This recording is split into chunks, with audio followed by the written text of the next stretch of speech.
Hello, friends. This is Dave Hurwitz, executive editor at ClassicsToday.com, here with the 5 greatest Bach Harpsichordists.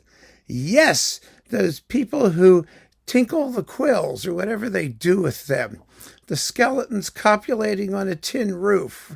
The sound of the harpsichord. People either love it or hate it. I'm in the middle. I like the sound of beautiful harpsichords. I do not like the sound of dry, clattery, horrible harpsichords, which are witlessly made in imitation of horrible harpsichords of the past. I just think the sound of the instrument is paramount. I like harpsichords with interesting sounding stops that can imitate lutes and flutes and toots and other things. I mean, there's so much you can do with a harpsichord. And I like modern harpsichords too, because they have all that versatility and they tend to stay in tune. Anyway, there are some amazing Bach harpsichordists out there. And these are the 5 absolute greatest non-pareil harpsichordists. First, Life Begins with Wanda Landowska. Has to. I mean, it just has to. You can't get around Wanda Landowska. She's got to be on any list, and rightly so. She rediscovered the instrument. She rediscovered Bach on the harpsichord. She was an amazing musician by any standard, and she used a gigantic, ginormous plial harpsichord that could sound like anything and do anything. It was amazing. Really fabulous instrument. I mean, her recordings sound a little dim by today's standards, but what the hell? I mean, you get the sense of what she was doing, and what she was doing was simply marvelous. So Wanda Landowska's Bach, it's sui generis and essential if you care about Bach on the harpsichord. Next, let's do the modern thing, the period instrument thing. Christine Schornsheim. I think her harpsichord well-tempered clavier is one of the best things out there. She's a tremendous, tremendous artist. She's not just done solo harpsichord music. She's done an awful lot of accompanying other very fine Baroque performers. She's a superb keyboard artist. Her CPE Bach recordings are incredible. Absolutely incredible. She doesn't get a lot of attention here in the good old US of A or perhaps outside of Germany, but she's a stalwart of the period instrument movement and one of the most sensitive musicians out there. Her Bach is glorious, mostly on capriccio, by the way, but she's wonderful. And if you don't know her work, I urge you to investigate it. Trevor Pinnock. Oh, good old Trevor. Trevor Pinnock did a harpsichord recording of the Goldberg variations on Archive, which I think set a new standard for harpsichord versions of the work. He has a beautiful sounding instrument. He's very, very smart in his selection and handling of repeats.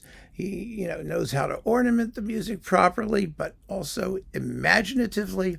He's a brilliant, brilliant player. He's done the partitas a couple times. He appears in Hensler's Complete Bach edition, always with very attractive sounding instruments and with a wonderful sense of the ebb and flow of Bach's music. It ebbs, it flows, it does Bach-y things, and he knows how to do it. I mean, the partitas particularly are such amazing works. They're really big, juicy, meaty, somewhat forbidding, because it's Bach, of course, intimidating pieces, but they are brilliant, and his performances of them are absolutely one of the glories of the catalog. He also did a version of the partitas I think it was orchestrated. It was on Lynn Records. It was really strange. I reviewed that, I think, at ClassicsToday.com, or maybe here. I reviewed it somewhere. It was like, wow, that was different. But his involvement in that music has been extraordinarily deep and profound, and his interpretations are exceptionally musical, and it's just a joy to listen to. After the Trev, Blandine Verlet, another harpsichordist who doesn't quite get the attention that she deserves. She had a big Bach box. Yes, it was a BBB, the Big Bach box by Blandine, the BBBB. And it was really splendid on Valois or Ovidis Valois, whatever the hell it was called in French. I have no idea. And then it disappeared, that collection. And I was very annoyed because it was really, really, really good. She's another amazing keyboard artist. She's still around. I mean, she's made other recordings. She redid some of her Bach. It was kind of all over the place. But wow. What a tremendous musician. Because she's French, I think she gets a little bit overlooked.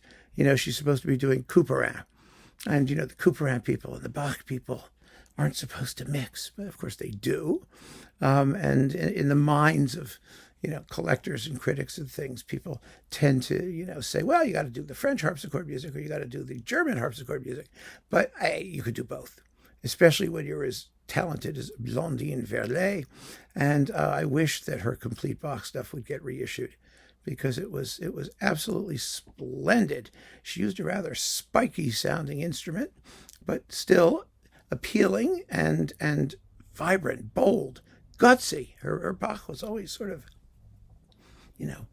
punchy. Wonderful stuff. So she deserves a heck of a lot of credit, especially about 2 or 3 decades ago when she was doing most of her Bach, and it was still something of a novelty to have huge collections of this stuff on the harpsichord. So, she's definitely on the list. And last, but certainly not least, the great, the inimitable Zuzana Růžičková. Růžičková is an amazing artist. She was the first harpsichordist to record the complete Bach keyboard music.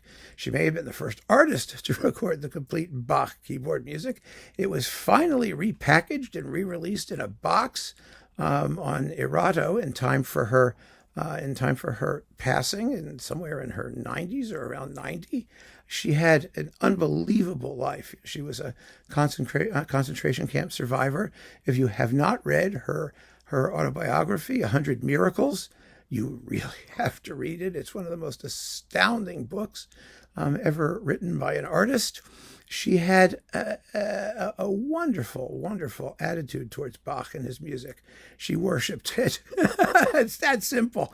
She absolutely worshipped it. She kept a slip of Bach's music with her throughout her time in the concentration camps. But that's not why she's on this list. She's on this list because her devotion to the music was so absolute that when you listen to her play it, it's almost as if she's recreating it on the spot.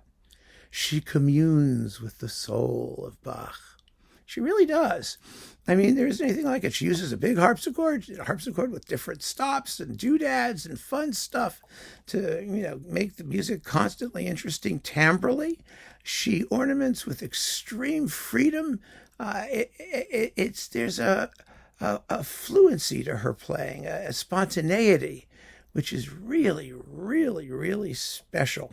And it's just about complete. I mean, she did everything she could get her fingers on, actually multiple times, because there are Erato recordings and there are Superphone recordings. Most of the Superphone recordings still remain unavailable on CD, which is a shame. But at least Erato released the Bach box, which I'm sure is out of print by now. It was a revelation for those of us who enjoy Bach's harpsichord music on the harpsichord. What a fabulous artist she was. So that's the list of 5. And I have a feeling some of you have a list of 5 as well. Feel free to contribute the list. Oh, and by the way, I know I always have to fetch about this because we're getting all of this wonderful commentary, and it is wonderful. But please don't write essays.